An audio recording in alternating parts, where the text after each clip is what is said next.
What's up with it once again? People, humanity, bros, women, fanboys, and fangirls, and as always, otakus and commodities, this is Mr. Nintendo Sony Free 2011, aka Manny Wolverine. Of course, you guys know wrestling shows and shows towards this channel. Follow me on Twitter and Instagram, all of the good stuff.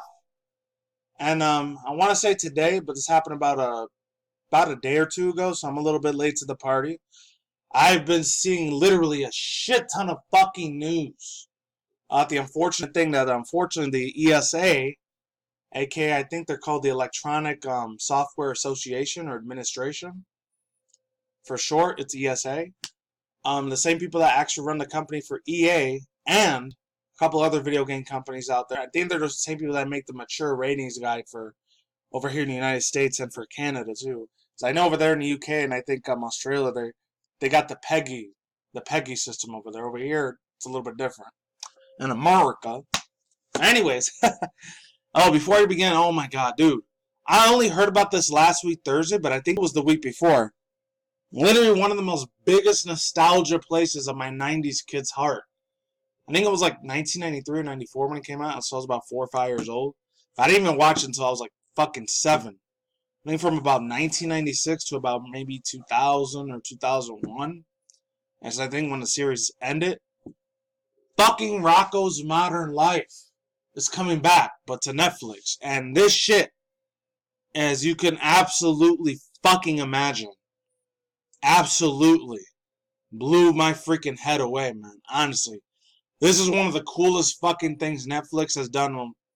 Maybe not one of the coolest things. They've done a few cool other things. I know they've made a couple live action anime adaptations. They did the live action for Death Note, even though that was very well poorly received.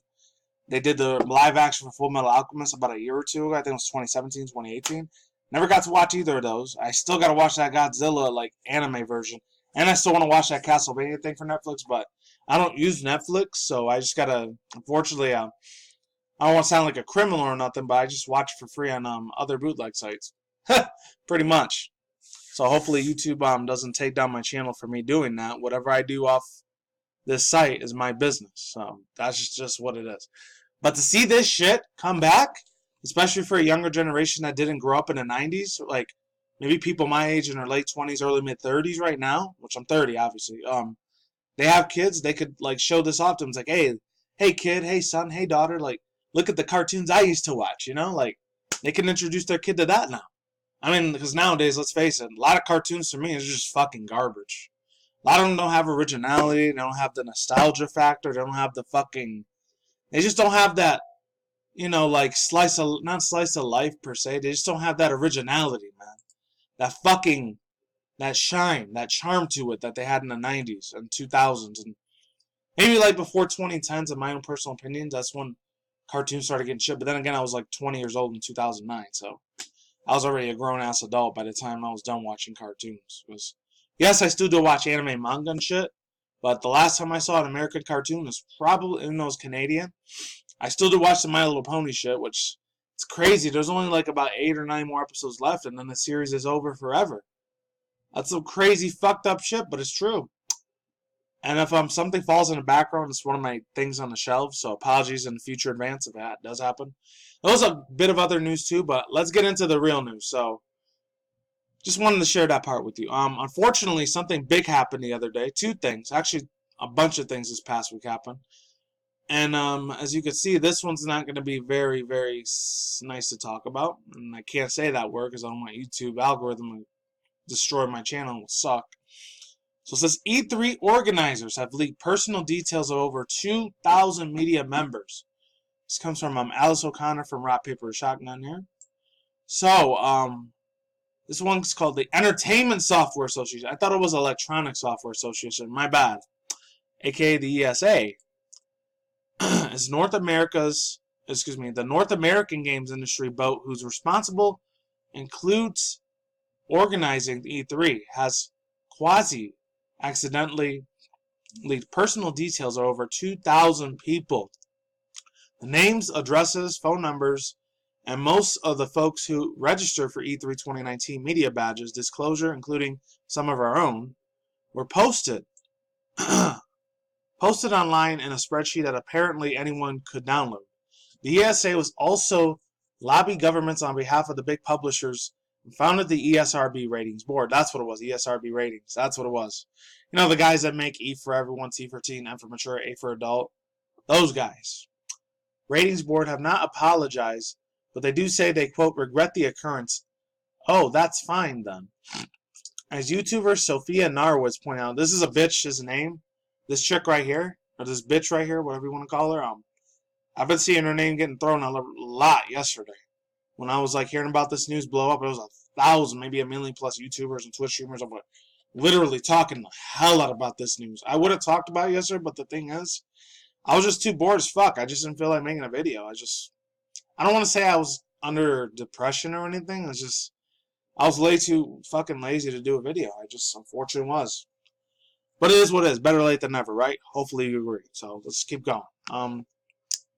Pointing out that the private details were available for goodness knows how long, a publicity accessible webpage through a link title.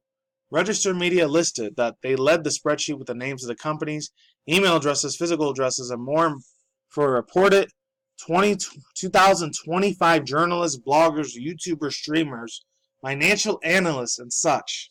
So this isn't just affect the game journalists.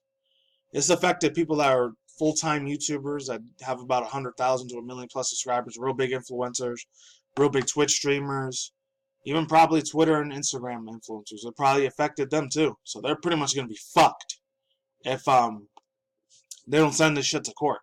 I'll get to that at the end, my overall thoughts, views, and opinions. And I got a second article here, but you guys can read that one for yourself. That's from CNET. It's the same news, but in a different way. I don't know. The media list is meant to be private once used by the game. To be private, be a private one. That's what I fucking meant to say. Stupid ass me. I'm just saying. Used by the gaming industry folks to arrange demonstrations, interviews, meetings, and such as E3. Now it's public. I don't doubt it'll find an unpleasant new view. The ESA gave a garbage response in response to VentureBeat. It says, quote, ESA was made aware of a website vulnerability that led to the contact of the registered journalists attending E3 being made public. Once notified, we immediately took the steps to protect the data and shut down their sites, which is no longer available. We regret this occurrence and have put measures into place to ensure it will not occur again, unquote. I call bullshit on that. I feel like they did this shit on purpose because they maybe had something against a bunch of YouTubers and Twitch streamers that they realize that E3 is unfortunately dying slowly. That's probably why they did this on purpose. In my own opinion, that's what they did it. The reason why they probably did this by accident. Quote unquote accident. They might have did this shit on purpose. I don't know. They may have pulled up the list, but evidently it got out and could be passed around. You can't close the door on leaked data. The ESA's non-apology and expression of regret will be a little comfort to those affected, and especially those worrying that their home addresses or phone numbers, if they didn't use business details, may now be in the hands of frustrated identity thieves or self-appointed sworn enemies.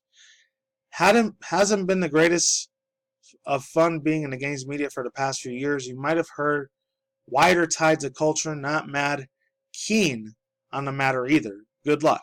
We'll have to see if anyone wants to whack the ESA's knuckles or wallet with the data protection laws. Thanks, EA. Nice one, smashed it.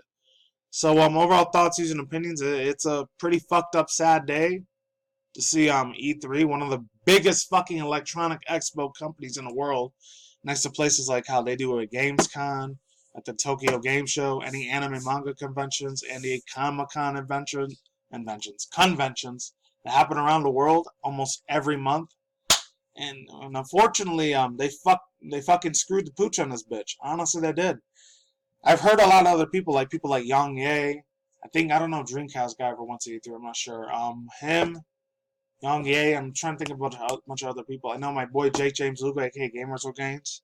He got fucked over. Game Explain, Andre Seeger, Derek Bettner, all those guys that are always going to E3 every year. They probably got all their information leaked out, so hopefully they did change their number and addresses, because they might have to move to a whole other different city now, because this shit fucked up. So I feel bad for these guys. Best of luck to them. Hopefully they end up getting their shit together, and hopefully they don't have no crazy motherfucker with a semi-you-know-what that might end up taking their life away, which would suck if that happened. So hopefully they end up settling this bitch in court. So this one comes from Katia Tubman. Unfortunately, it says Republicans officially point out to violent video games after El Paso mass unfortunate event. I'm not going to say that word because you know how YouTube is with the word guns and shootings and all that. Well, just hypothetically speaking shootings. So hopefully this doesn't take me out the list. I'm not going to read the whole thing. I'm just going to read this part right here and I'll give my overall thoughts and opinions. It pissed me the fuck off. So it says, after a mass shooting in El Paso, Texas left 20 people dead. Republicans officially blamed the attacks of terrorism and violent video games. Oh god, this fucking shit again. I've been doing this fucking crap since probably either the late 80s or the 90s. I remember they said the same thing, oh, Mortal Kombat, if you play that or Grand Theft Auto or Pokemon, we're gonna go to hell and that's violent. Fuck you, asshole. There's some 60, 70-year-old fuck that doesn't know how technology works. I played video games for so many fucking years. Even if they were violent or not. I never thought about taking somebody's life with a firearm. So fuck you, you dumb shits. You have no idea what the fuck you're talking about. Let's keep going. So it says, how long are we going to let, for example, ignore a federal level particularly when they need to do something about the video game industry? Texas Lieutenant Governor Dan Patrick on Sunday said on Fox and Friends, condemning the attacks as evil. The event occurred Saturday morning when a blankman identified himself as Patrick Cruces, a 21-year-old from Allen, Texas, opened fire at a pack of Walmart near the Cielo Vista Walmart in El Paso with a rifle, killing 20 people and wounding dozens. Officials on Sunday declared an act of domestic violence. Another mass, you-know-what, occurred Sunday earlier morning in Dayton, Ohio, and left 10 people dead, including the suspected blankman. Details are still emerging as both attacks. A hate-filled manifesto, as police called it, published online before the El Paso, you-know-what, has been leaked to Cruces. Although El Paso police authorities have not confirmed if the person wrote 2,003-word anti-immigration tirade, the police chief there said they are examining, quote, a nexus to potential hate crime. Overall thoughts, views, and opinions. You guys can read the other half on your own. I'm not going to read it because I got places to go, people to see type of shit. Plus, I really, really want to... oh, come on. And I really want to play Call of Duty for that shit. Come on, man. Fuck you. Fuck you, asshole.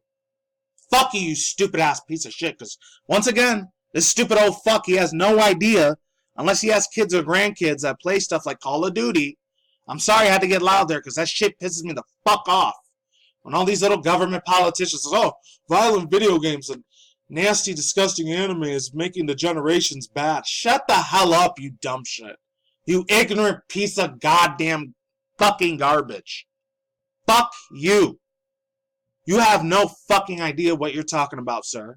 You stick to politics. Don't get into the games industry. It's not their fucking fault that it's because, oh, like, because these kids play video games, oh, they're going to do some mass evil, violent things. Fuck off, dude. Seriously. This is the shit that pisses me off about mainstream media thinking, oh, they know what's better for us. No, you fucking don't, asshole. If anything, you guys probably work for the you-know-whats. I can't say it because I don't want to get my channel taken down like fucking Alex Jones did. Because he's a conspiracy theorist. You know, that shit is real, by the way. It's not fake. I'm sorry I had to go off on a fucking tangent there because that shit pissed me off. Oh, and before everyone says, oh, then you must support these things that the dude. No, I'm not supporting what the dude did. What that guy did was extremely horrible, really, really fucking sad. He had to take innocent lives away like that. It's not because he blamed it on video games. Even if he did, this dude shouldn't be nowhere near video games at all. So, I'm sorry if I had to yell a little bit. I had to let my blood boil a little bit, unfortunately. But these stupid fucks still thinks it's the 90s and early 2000s. Oh, Grand Theft Auto should be banned. No, it shouldn't. It's enter-fucking-tainment. Get that shit through your head. It's not fucking mentally destroying people. It's their fault. They probably had a whole bunch of other issues that happened to them before they started doing games. And that's it. That's all I got to say for now. I'm done here. I'm not even going to do my intro. I'm a little trigger, alright? See you guys next time. Peace out. I'll see you on the flip side. Hopefully I get more positive news than negative news. I'm out of here.